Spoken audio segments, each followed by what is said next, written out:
जय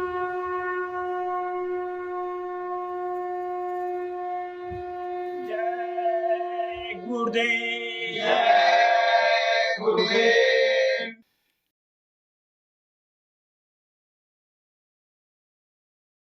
जय गुरुदेव। जय गुरुदेव। लिखने वाले तू हो के दयाल लिख दे, मेरे हृदय बिच सतगुरु का प्यार लिख दे।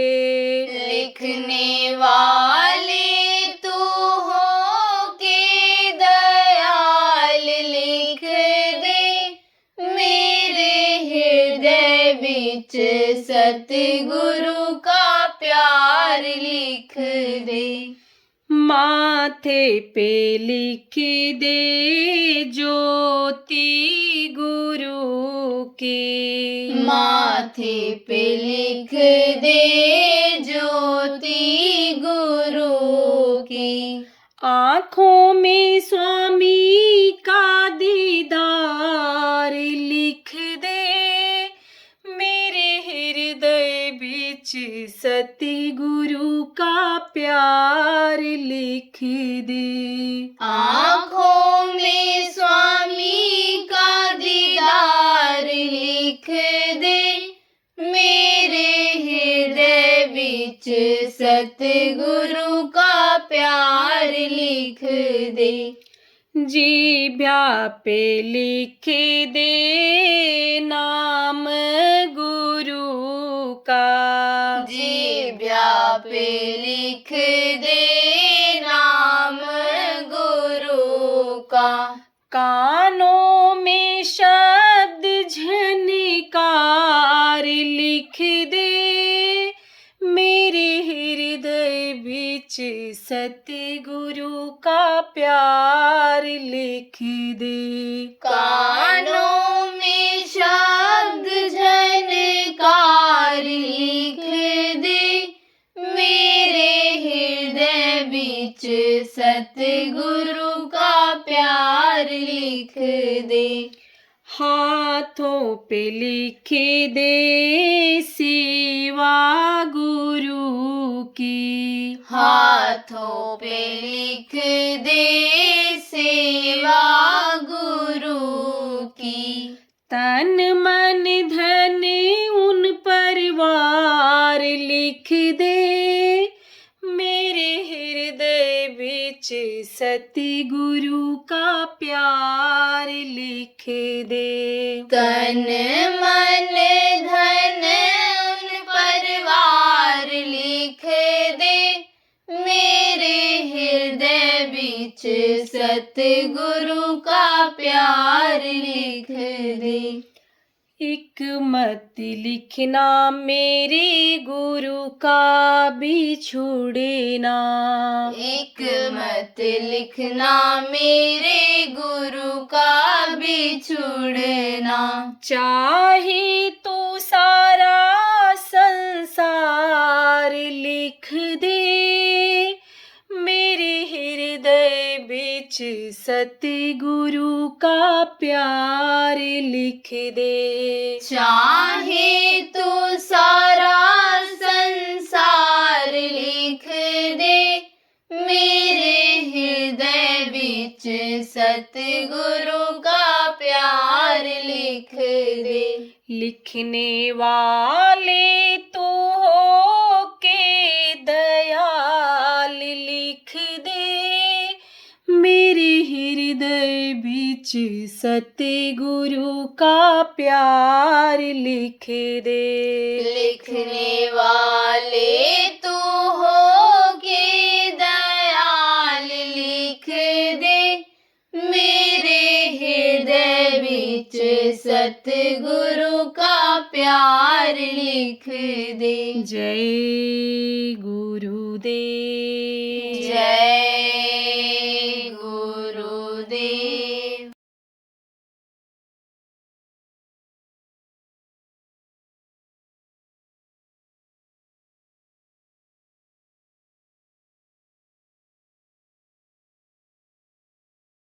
जो नए लोग आए हो उनको भी आज बता दिया जाएगा कि जिससे इस आत्मा की मुक्ति हो जाए, मोक्ष हो जाए, जिससे ये देवी देवता देखे जाते हैं अंदर में तीसरी आंख वो खुल जाए, क्योंकि इन बाहरी आंखों से देवी देवता भगवान देखे नहीं जाते हैं, देखे नहीं जा सकते, दिखाई नहीं पड़ते। अरे भाई कोई सामने मनुष्य शरीर में हो, पेड़ पौधे में हो, जानवर के शरीर में हो तो वो तो इन आँखों से दिख जाएगा, लेकिन वो लिंग शरीर में होते हैं, सूक्ष्म शरीर में होते हैं, सूक्ष्म माने बहुत छोटा, लिंग शरीर अलग अलग शरीर होते हैं। यह पंचभौतिक शरीर है और इसके नीचे फिर लिंग शरीर है और तो उसके अंदर सूक्ष्म शरीर है, फिर कारण शरीर, चार शरीर में ये जीवात्मा बनते हैं। तो उन शरीर वालों को इन बाहरी आंखों से नहीं देखा जा सकता है और उनकी आवाज़ भी इन बाहरी आंखों, इन कानों से, बाहरी कानों से नहीं सुना जा सकता है। वो जो अंदर में कान है, अंदर में आँख है जीवात्मा में, वो जब खुलता है तब वो दिखाई पड़ते हैं। अगर वो आँख खुली होती तो भी शिवरात्रि के दिन खूब भांग गांजा जबरदस्त लोग पिए खाए, बोल बोल करके क्या बम बम बम। लोगों को कहे कि ये बूटी है शंकर जी, शंकर जी भी इसको खाते पीते थे, पी लो। कभी भी शंकर जी गांजा भांग नहीं पिए, कभी भी नहीं। और शंकर जी किसको मान लिया? तो उस दिन शंकर जी का कपड़ा पहन करके, बाल बढ़ा करके, बनावटी सांप सिर पर लगा करके बैठ गया होगा, लोग उसी को शंकर जी मान लिए। शंकर जी को पत्थर न मान लेते हैं, हम आलोचना नहीं करते, लेकिन सही बात तो बतानी पड़े। भाव से भक्ति होती है, भक्ति से भगवान मिलते हैं, ये बात सत्य है। लेकिन जो सत्य है उसको कहना पड़ता है। वही मूर्ति पत्थर की बनी हुई हो चाहे मिट्टी की बनी हुई हो, शंकर जी की वही शिवलिंग पत्थर का अगर बोलने लग जाता कि तुम गांजा पीकर नहीं आओगे, भांग खाकर नहीं आओगे, नशे में दारू पीकर हमारे पास नहीं आओगे तो देख लो एक त्रिशूल। तो कोई पूजा करता है? ये कभी गंजेड़ी बंगेड़ी शराबी पूजा पाठ न करते, लेकिन वो तो ऐसे ही देवता को देवता मान लिए, न बोले न डोले, न कुछ कहो न सुने न। तो चलो ठीक है, कम से कम धार्मिक भावना तो है। भारत देश में धार्मिक भावना लोगों में है, इसीलिए ये धार्मिक देश कहा जाता है। भगवान का नाम कोई न कोई रूप में आदमी लेता है और जो भगवान का नाम लेने वाले परिवार में होते हैं उन्हीं के बदौलत जो नास्तिक बच्चे हो रहे हैं, किसी को नहीं मान रहे हैं, उनको भी उन्हीं के प्रताप से रोटी दाल मिल रही है। शंकर जी की ये जो बूटी कहते हो, अगर कोई भ्रम और भूल में हो तो ये वो कभी नहीं इस्तेमाल किए। वो तो अलग से हैं, मस्ती में डूबे, होश कब है उन्हें जिंदगी का। वो तो नाम का रस पीते हैं, नाम का रस, हम ये रस जिसको कहते हैं, जिसको पीने के बाद, जिसको ग्रहण करने के बाद, जिसका रस लेने के बाद अन्य नशा उतरता ही नहीं है। नानक साहब कौन थे? नानक साहब कौन थे? समर्थ गुरु नानक साहब थे। नानक साहब ने कहा भांग बखोरी सुरापान उतर जाए प्रभात, नाम कुम्हारी नानका चढ़ी रहे दिन रात। नाम का जो नशा चढ़ता है वो कभी नहीं उतरता। और भांग का नशा रात को कोई खाए, शराब कोई पिए तो सुबह उतर जाता है, लेकिन नाम का नशा हमेशा मस्त रखता है, तो वो तो मस्त रहते हैं। शंकर जी को तो अब लोगों ने आदमी में देखा, आदमी मान लिया, पत्थर मान लिया, मिट्टी की मूर्ति बना दिया, जगह जगह पर ऐसे समझे। लेकिन शंकर जी हैं कौन, इसको भी अब बताना जरूरी हो गया। देखो, शंकर जी इस सृष्टि के संहार करता है। संहार करता किसको कहते हैं? खत्म करने वाले। जो जस 310 फल चाखा, कर्म प्रधान विश्व रच राखा।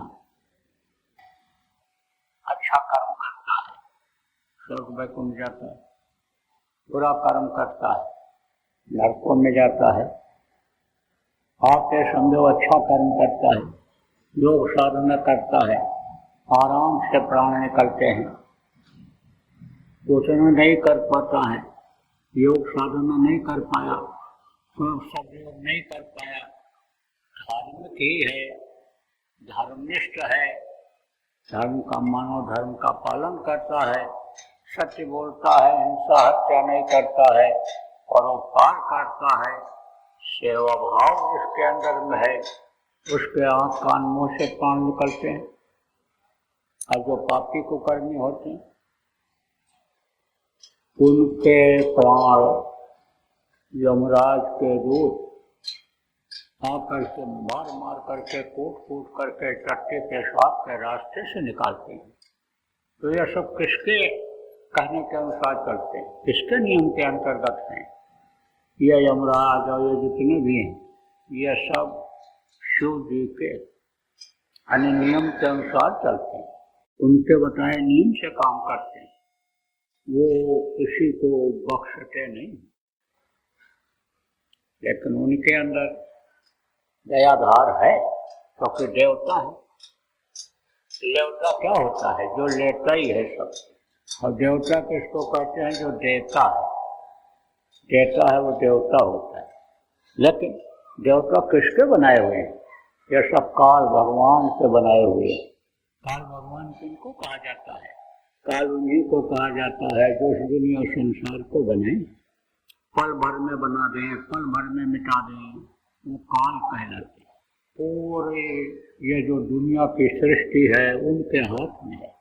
जितने भी जीव हैं इस समय सब उनके हाथ में है। उन्हीं के चलाने पर चलना पड़ता है। उन्हीं ने ये देखो पेड़ पौधे धरती आसमान बनाए, उन्होंने ही ये मनुष्य शरीर भी बनाया। जब उनकी मौज हुई तो उन्होंने एक बार मौका हमको आपको दे दिया कि जिससे अपनी जीवात्मा का कल्याण कर लें, साफ सुथरा रख करके इसको और समृद्ध गुरु को खोज करके नाम दे करके नाम की कमाई करके आत्मा को परमात्मा तक पहुँचा दें। एक बार मौका उन्होंने दिया है, तो उनका नाम है काल। तो इनमें सबके काल अंश रहते हैं, काल का अंश रहता है। दयाल तो केवल अन्य समझो कि वही होते हैं। कौन? वो 4 लोक वाले। 4 लोक में जितने भी जीव और जितने भी उसका मालिक हैं वो सब दयाल हैं। दयाल देश ऊपर है। सतलोक, अलख लोक, अगम लोक और अनामी लोक, ये 4 लोग दयाल लोक हैं। वहाँ काल का कोई पसारा ही नहीं, काल का अंश भी वहाँ नहीं पहुँच पाता है। लेकिन इधर के जितने भी हैं इनमें किसी में कम किसी में ज़्यादा काल का सब में अंश है, दयाल का भी अंश है। लेकिन ये सबसे नीचे जो हैं दिखाई पड़ते हैं कहाँ पर? अन्य समझो उदास्थान पर दक्षिण दिशा में जो 4 दल कमल जिस पर गणेश और ये बैठे हुए हैं, कौन? आपके समझो रिद्धि सिद्धि, वही साधारण योग साधना में ही ये दिखाई पड़ जाते हैं। कहाँ बैठे हुए? यमराज। कहाँ बैठे हुए? दक्षिण वाले कमल पर, पंखुड़ी पर। 4 कमल हैं, चारों पर बैठे हुए हैं, 12 बैठे हुए हैं। आपके समझो कि इंद्र बैठे हुए हैं, ये बैठे हुए हैं, आपके यमराज बैठे हुए हैं। तो यमराज के अंदर बिल्कुल दया नहीं, बिल्कुल दया नहीं। देखने में तो बहुत दयालु लगते हैं, सुंदर हैं वो, बहुत बढ़िया, एकदम मालूम पड़ता है दिव्य रूप, लेकिन छोड़ते नहीं, किसी को नहीं छोड़ते। तो काल अंश उनमें होता है। लेकिन उनसे जब ऊपर आप बढ़ो और इन 3 देवों की बात करो, ब्रह्मा विष्णु महेश की बात करो, तो इनमें यानी समझो कि दया की भी धार है। प्रतिशत भले कम और ज़्यादा है, जैसे किसी में 2 आना, 4 आना, 8 आना, किसी में 16 आना है। विष्णु तो समझो कि एकदम सौम्य है, और वो तो मना भी करते हैं, समझो पाप करने के लिए मना भी करते हैं, समझो। लेकिन ये सब किसके अंश में है? काल के अंश में है। कहते हैं कि इनकी खानदानियत नहीं जा रही, इनके खून का असर नहीं जा रहा है, इनका साथ का असर नहीं जा रहा है। ऐसे ही ये काल के ही पुत्र हैं, इसलिए ये ख्याल भी हैं। जब खुश हो जाते हैं तो दया कर देते हैं, और जब नाराज हो जाते हैं तब ये विनाश कर देते हैं। और ऐसे अलग अलग काम है इनका। ब्रह्मा का काम है सृष्टि की रचना करनी। ब्रह्मा की शक्ति अगर समझो कि न आवे, माँ के पेट में न उतरे, तो समझो कि बच्चा बन ही नहीं सकता है। ये शक्तियाँ आती हैं, किसके जरिए आती हैं? पेट में माँ के जरिए आती हैं, पिता के जरिए आती हैं। जो यानी माता पिता होते हैं, उन्हीं से बच्चे की उत्पत्ति होती है। तो ये ब्रह्मा रचयिता हैं, सृष्टि के रचयिता हैं, और विष्णु पालन करने वाले हैं, और शिव कौन है? संहार है। इनकी उत्पत्ति हुई है। ये बच्चे हैं, किसके बच्चे हैं? किसके बेटा हैं? या आद्या महाशक्ति जिनको कहा गया, किसी ने दुर्गा कहा, किसी ने शक्ति कहा, किसी ने आद्या कहा, किसी ने महामाया कहा, किसी ने कुछ कहा। अपनी अपनी भाषा में अपने अपने समझ से इनको लोगों ने नाम बताया, इनका नाम लोगों ने बताया है। तो ये उनके पुत्र हैं। तो सृष्टि की जब रचना करने को हुआ था, और जीवात्माओं को तपस्या करके निरंजन भगवान, काल भगवान जिनको कहा गया था, उन्होंने सत्पुरुष से मांगा था। तब उन्होंने यानी समझो आद्या के संपर्क से इन्हीं 3 बच्चों को पैदा किया था, ब्रह्मा, विष्णु और महेश, और इनको अलग अलग काम दिया था। तो अपने काम में ये लगातार लगे रहते हैं। अब ये उत्पत्ति, पालन और समझो संहार का तीनों काम करते हैं। तो अब इस शरीर के पालन के लिए भी चीज़ें जरूरी हैं, और अगर चीज मिल जाए और वो शक्ति न रहे पालन वाली, तो पता चला कि जो भी चीज मुँह में अंदर जा ही नहीं रहा, और खा लो तो हजम ही नहीं हो रहा है। इसलिए समझो कि वो शक्ति भी मिलनी चाहिए पालन वाली। कौन देता है? विष्णु देते हैं। और ब्रह्मा देखो उत्पत्ति की शक्ति देते हैं। कुछ लोग ऐसे होते हैं जिनके बच्चे पैदा ही नहीं होते हैं। कभी आदमी में कमी आ गई तो कभी औरत में कमी आ गई। समझ लो कि यानी ये जो देवता है उनकी शक्ति नहीं मिल पा रही। रज और बीज दोनों होना चाहिए, तभी बच्चे पैदा होते हैं। तो रज की उत्पत्ति कौन करता है? ये चंद्रमा। चंद्रमा से शीतलता मिलती है, रज की उत्पत्ति होती है। और सूर्य से अन्य समझो वीर्य की उत्पत्ति होती है।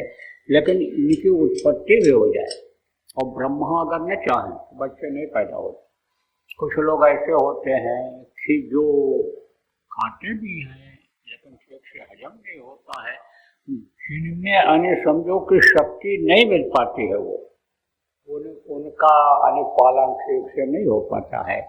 आप ये समझो संहार में भी देखो, जो नहीं समझ पाते हैं, जान पाते हैं प्रकृति के नियम को, जैसे अन्य जितने भी जीव बनाए लोगों के मनुष्य के हित के लिए बनाए, अब उनको जो लोग मारने लगते हैं, काटने लगते हैं, खाने लग जाते हैं, समझो कि उन पर से दया हट जाती है।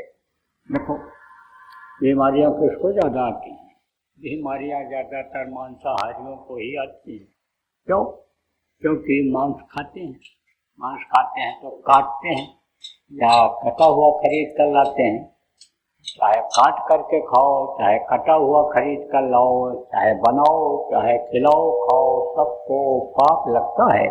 तो वो जो पाप लग जाता है उससे वो नाराज हो जाते हैं। कौन नाराज हो जाते हैं? विष्णु नाराज हो जाते हैं। तो ठीक से पालन नहीं होता है, फिर वही लोग परेशान हो जाते हैं। तो समझ लो, जो जीवों को मारते हैं, काटते हैं, प्रकृति के नियम को तोड़ते हैं, इनके बनाए जीवों को मारते काटते हैं, आप समझो खाते हैं, उनको संहार उनका करते हैं। कौन करते हैं? शिव जी का देते हैं। समय से पहले अकाल मृत्यु में चला जाना पड़ता है। आप ये समझो, संहार करने का बहुत सा साधन है। संहार किसको कहते हैं? मारने का। जैसे गला दबा के लोग मार देते हैं, जैसे जहर खिला के लोग मार देते हैं, जैसे गोली मार देते हैं, जैसे चाकू मार देते हैं, या लाठी डंडा से मार देते हैं, ऐसे ही सजा देने के लिए कोई न कोई हथकंडा, कोई न कोई तरीका वो निकाल दिया करते। नहीं कुछ है तो इनके अंदर में है, किसके? इन्हीं तीनों देवों के अंदर में है। कौन अंदर में है? ये मेघराज बादल जिनको कहा गया, तो मेघराज बादल से ही कह देते हैं कि आप बरसना मत, आप समझो धरती से ही, धरती की तरफ ही इशारा कर दिया कि जरा सा ले जाओ। उसी में देखो घर गिरता है, घर के नीचे दबा मर जाते हैं, ऐसे जमीन फट जाती है, इसमें धस जाते हैं, चले जाते हैं, तो अकाल मृत्यु में चले जाते हैं। तो इनका काम है संहार का, संहार का। अब आपको विश्वास कैसे होगा? विश्वास कैसे होगा जो मैं बात कह रहा हूँ? अब आपको समझाता हूँ। देखो फिर ये जो धार्मिक किताबें हैं और ये जो संताएं हैं, ये झूठी नहीं हो सकती। संत की वाणी झूठा नहीं हो सकता है। अब ये जरूर है कि जैसे गोस्वामी जी महाराज ने रामायण लिखा, अब तमाम लोग उसके टीका टिप्पणी और ये करके या अपनी तरफ से उसको रोचक बना करके तमाम रामायण बना दिया, गीता में भी परिवर्तन कर दिया। लेकिन जो वो बोल करके गए महात्मा, जो उन्होंने सुनाया अनुभव, जो उन्होंने दिया, वो बातें गलत नहीं हो सकती। तो वो पुस्तक है, पुस्तकों के आधार, पुरानी पुस्तकों के आधार पर आप जानकारी कर सकते हो। इन लोगों का अंतर में समझो कि लोगों को दर्शन हुआ। किसका?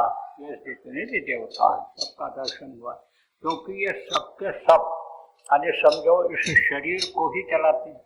तो शरीर में रहते नहीं हैं, शरीर में ये ताकत भेजते हैं, अपनी शक्ति भेजते हैं, उससे ये शरीर चलता है, उसी शक्ति से, उसी ताकत से ये शरीर चलता है। तो तब वो दिखाई पड़ते हैं। आप ये समझो, वो जब उनकी ताकत को रोका जाता है, देखने का तरीका होता है, तो वो दिखाई पड़ते हैं। मुझे बात समझो, जैसे इस शरीर को चलाने वाली है श्वेत चक्र, ये आत्मा है। यहाँ पर आज्ञा चक्र जिसको कहते हैं, कंठ चक्र, हृदय चक्र, नाभि चक्र, इंद्रिय चक्र और गुदा चक्र। चक्र ऐसे किसको कहते हैं? ऐसे ही है, ऐसे जो चलता रहता है, ऐसे ये चक्र है, ये इसको चलाते हैं। ये जब चलाते हैं चक्र से, जब ये चलता है तब मल आप समझो कि ठीक से बाहर निकल जाता है, मूत्र ठीक से बाहर निकल जाता है। और ये जो चक्र है, यहाँ नाभि चक्र जिसको कहा गया, यही पेट नाभि ही मुख्य होता है, उसी के चारों तरफ सारे सिस्टम में जुड़े हुए हैं। मुख्य केंद्र समझो वही है। नाभि जब कोई इधर की उधर हो जाती है तो हाजमा खराब ही हो जाता है, फिर जल्दी ठीक नहीं होता है वो। तो वो नाभि चक्र पर उनकी परछाई पड़ती है, विष्णु की, वो पालन का काम करते हैं। मुंह में से कोई भी चीज डालो पेट में जाता है तो वहाँ पर रस बनता है, उसी से खून बनता है, उसी से मांस बनता है, उसी से हड्डी में मजबूती आती है, और जब ताकत आती है दिमाग उसी से चलता है, बुद्धि उसी से बनती है, शरीर उसी से चलता है। तो आप ये समझो कि वो इस काम को करते हैं, उनकी परछाई पड़ती है विष्णु की, और ये शिव संहार का काम करते हैं तो समझो कि इन पर पड़ती है। आद्या की भी शक्ति यहाँ पड़ती है कंठ पर। आप ये समझो इस तरह से यानी इनकी शक्ति जो ताकत है उसके रेंज यानी पड़ती है, तो ये चक्र चलते रहते हैं। तो जैसे आजकल लोग रिसर्च किए चंद्रमा पर जाने का और वहाँ शुक्र पर जाने की तैयारी रिसर्च कर रहे हैं। बहुत सी चीज़ों को इन्होंने बनाया, जैसे देखो कपड़ा पहले इतना नहीं था, चरखा काट करके वो बनाना पड़ता था, फिर फैक्ट्रियाँ लग गईं, दवाइयाँ ऐसी ऐसी बन गईं कि रोग के लिए 30-30, 40-40 गोली रोज खाना पड़ता था, एक गोली ही एक काफ़ी रहता, ऐसे रिसर्च हुआ। तो रिसर्च हुआ तो लोगों ने योग करना शुरू किया। तरीका किसने बताया? ऋषियों ने बताया। कहाँ से उनको मालूम पड़ा? वेद से। वेद से मालूम हुआ। वेद कहाँ से उतरा है? यह ब्रह्मा के मुंह से निकला है, यह ब्रह्मा को भी सुनाई पड़ा। कहाँ से? वहाँ से, ब्रह्म स्थान से। तो आप समझो प्रेमियों कि उससे इनको जानकारी हुई, तो इन्होंने क्या किया? प्राणों को खींचा, और जब खींचा तो प्राण ही यानी समझो कि चलाते हैं इनको। किस प्राण किससे चलते हैं? जीवात्मा के ताकत से चलते हैं, जो इन्हीं दोनों आंखों के बीच से देखी जा सकती है। सबसे यहाँ ऊंचे स्थान पर यहाँ बैठी हुई है ये जीवात्मा, सबसे ऊंचे स्थान से बैठी है, और इसके असर से ये उंगलियां अंगूठे तक की यहाँ चलती हैं पूरा, और प्राण है, ये प्राण इसको चलाते हैं। तो प्राणों को लोगों ने जब खींचा तो प्राणों के साथ जीवात्मा की शक्ति ऊपर आई। जब ऊपर शक्ति आई तो वो स्थान रुक गया, वो स्थान रुक गया। जैसे खून का दौरा बंद हो जाता है, ऊपर से यहाँ नहीं आता है, और अंगूठे में आपका कांटा चुभ जाए, ठोकर लग जाए तो पता नहीं चलता है, यानी समझो खून का दौरा रुक गया। ऐसे ही जब वो यानी शक्ति खींची और नसें ये रुकी, दौरा रुका, तो वो रुक गई। क्या? वो कमल रुक गया, फूल रुक गया, चक्र रुक गया। तब उस पर गणेश जी का और रिद्धि सिद्धि का लोगों ने दर्शन किया और आगे बढ़े, नाभि चक्र पर पहुंचे तो ब्रह्मा सावित्री को बैठे हुए देखा उसी पर, गायत्री सरस्वती को बैठे हुए देखा उसी पर, और आगे बढ़े विष्णु और लक्ष्मी का दर्शन किया। जब ये रुका नाभि चक्र और हृदय चक्र जब रुका तब शिव जी का दर्शन किया। आप समझो, ऊपर दूसरे तरह से है और नीचे दूसरे तरह से है, हार इनकी दूसरे तरह से पड़ती है। सिस्टम से कैसे है? जैसे ऊपर में सबसे ऊपर में इनका जो स्थान है तीनों देवों का, वो इस तरह से है कि शुरू में इधर नीचे से जब जाओ तब शिव लोक पड़ता है। तभी तो ये जो जीवात्मा में आँख है उसको शिव नेत्र कहा है, क्योंकि उस पर जो कर्म के पर्दे लगे हैं वो नहीं उनको देखने देते हैं। वो जब हट जाते हैं तो शिवलोक सीधा दिखाई पड़ता है। तब लोगों ने कहा ये शिव नेत्र है, शिव जी को देखने वाला ये नेत्र है, ये आँख है। तो समझो कि शिव नेत्र यानी समझो शिव को देखा जाता है। तो समझो कि देखा लोगों तो शिव जी यहाँ पर बैठे हुए इस जगह पर, यहाँ जब ये चक्र रुका लोगों ने देखा तो किससे देखा? अंदर वाली आँख से देखा। इसी तरह से आज्ञा का दर्शन किया, लेकिन बहुत समय हो गया, आगे नहीं बढ़ पाए। तो मैं आपको बता रहा था कि पहले शिव का लोक है और फिर ब्रह्मा का लोक है और फिर विष्णु का लोक है, ये इस तरह से है। और यहाँ नीचे जो है ब्रह्मा का है, यानी मूत्र स्थान पर ब्रह्मा का है, और यहाँ पर नाभि पर विष्णु का है, और यहाँ पर इनका संहारकर्ता का स्थान है। यहाँ पर देखो बहुत कुछ इस शरीर का संचालन यहीं से होता है और बंद भी यहीं से सिस्टम हो जाता है। कैसे? प्राण इस शरीर को चलाते हैं। अब मुख्य प्राण यहाँ पर होते हैं, यहाँ पर मुख्य प्राण यहाँ होता है। 10 प्रकार के प्राण हैं, 10 का जगह है अर्थात इस शरीर के अंदर वही काम करते हैं। तो मुख्य प्राण यहाँ है। तो जैसे मेन स्विच होती है, मेन स्विच को आप बंद कर दो तो सारे घर की बिजली गुल, सारे शहर की बिजली बंद। ऐसे ही मेन स्विच समझ लो इसको। ये प्राण अगर रुक गया तो समझो कोई भी प्राण काम नहीं करेगा, शरीर निर्जीव हो जाएगा। तो संहारकर्ता चूंकि यहाँ पर हैं, संहारकर्ता को यहाँ बनाया गया, बस संहार करना हुआ तो बस उन्होंने हुक्म दिया कि बस अब बंद, तो बंद हो जाता है। तो शिव जी जो, शिव जी की परछाई तो लोगों ने देखा, अब परछाई जब देखते हैं तो भी यानी समझो कि ताकत लोगों में आ जाती है, वो कुछ न कुछ असर आ जाता है।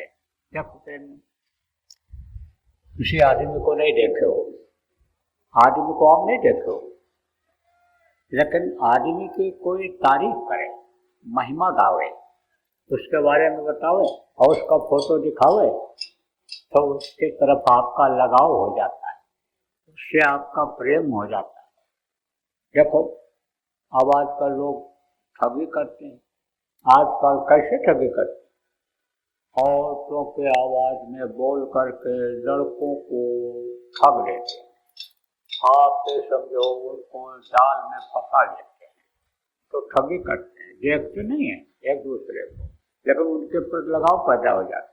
कोई भी बात करने लग जाए, अभी फोन पर एक दिन बात करे और मन लग गया उधर, तो फिर दूसरे बगैर बात किया मन ही नहीं मानता है, मन बिल्कुल मानता ही नहीं है।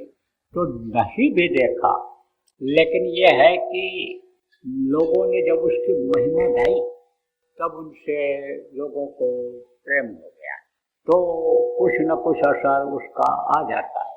नहीं कुछ होता, नहीं कुछ मिले तो आप ये समझो हाथ पैर आँख कान उस निमित्त लगते हैं। मान लो गंगा स्नान के लिए जाना है, तीर्थों में जाना है, कहीं और जगहों पर जाना है, तो उतनी देर हाथ पैर गया ना धार्मिक भावना में, तो जो बुरे कर्म हाथ पैर आँख कान से बन गए थे कटे ना, कटते हैं जब ये कर्म तो उसका कुछ न कुछ फल लोगों को मिल जाता है।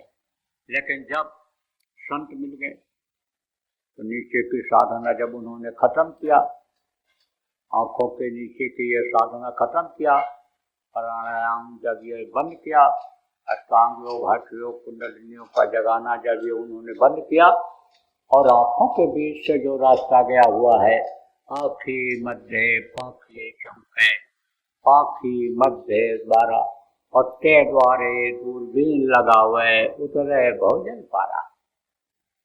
अरे समझो कि आंखों के बीच से जो रास्ता गया हुआ है उस पर जब लोग चले तो जिससे कहा गया भवसागर से उस रास्ते पर चलने से पार हो जाना पड़ता है। भव बंधन ये बहुत जल्दी कट जाते हैं। आपने समझो कि बिना प्रयास हुए भव भंगा, अगर प्रयास का भव भंग हो जाता है।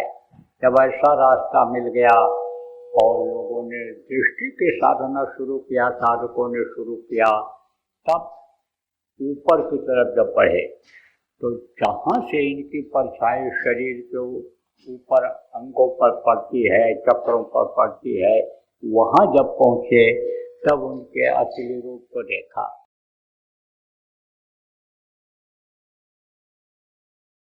देखो प्रेमियों, कोई कितना भी प्रयास करे भारतीय संस्कृति को ख़त्म करने की, कर नहीं सकता है।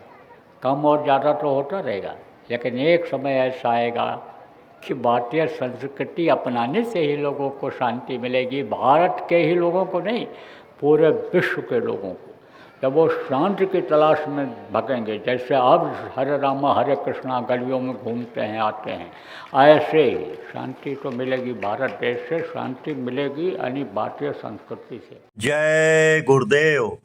सरकारी व गैर सरकारी अनुदान के लिए बिना सत्संगियों के सहयोग द्वारा जनहित के कार्यों में लगी हुई बाबा जय गुरुदेव धर्म विकास संस्था का मुख्यालय पिंगलेश्वर रेलवे स्टेशन के सामने मक्सी रोड, उज्जैन, मध्य प्रदेश में है। यहाँ पर सत्संग व नामदान का कार्यक्रम होता रहता है। अतः आप श्रोताओं से अनुरोध है कि बाबा उमाकांत जी महाराज के आश्रम उज्जैन एक बार परिवार सहित जरूर पधारिएगा। आपके सुझाव के लिए व्हाट्सएप नंबर 9575600700। जय गुरुदेव, जय गुरुदेव।